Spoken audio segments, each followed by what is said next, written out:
ఉగాది అంటే తెలుగువారి సంవత్సరాది. ఉగాది అనే పేరు 2 అక్షరాల కలయిక. ఉగా ప్లస్ ఆది. ఆది అంటే అర్థం ఏంటి? ఆది అంటే ఆరంభం లేక ప్రారంభం. ఉగా అంటే నక్షత్రముల గమనం. ఉగాది అంటే నక్షత్రముల గమనము యొక్క ప్రారంభం అని అర్థం. ఈ ఉగాది మనకు నేర్పే దివ్యమైన పాఠం. సృష్టిలో ప్రతి దానికి ఆరంభం ఉంటుంది, అంతం ఉంటుంది.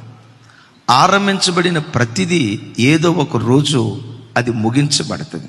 మానవ జీవితానికి ఆది ఉంది, అట్ దట్ సేమ్ టైం ఇదే జీవితానికి అంతం ఉంది. కానీ ఒక విచిత్రం చెప్పంటారా? మరణం తర్వాత ప్రారంభం కాబోయే జీవితం ఉందే, దానికి ఆది ఉంది కానీ అంతం లేదు. అదే యుగాయుగాలు ఉండబోయే జీవితం. అదే అసలు సిసలు మానవ జీవితంలో నిజమైన ఉగాది. ఏదో ఒక రోజు ఈ జీవితం ముగించబడుతుంది.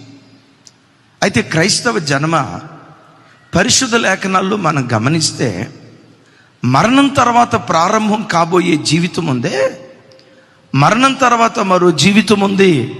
వాక్యం చెప్తున్న సత్యం ఇది.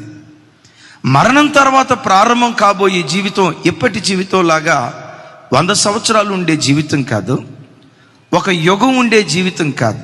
విచిత్రం ఏంటంటే మరణం తర్వాత ప్రారంభం కాబోయే జీవితమైనా, మరణం తర్వాత ప్రారంభం కాబోయే యుగమైనా 1000 సంవత్సరాల తర్వాత 2000 సంవత్సరాల తర్వాత అది ముగించబడదు. కానీ ఆ జీవితం యుగాయుగాలు ఉండబోయేటువంటి జీవితం.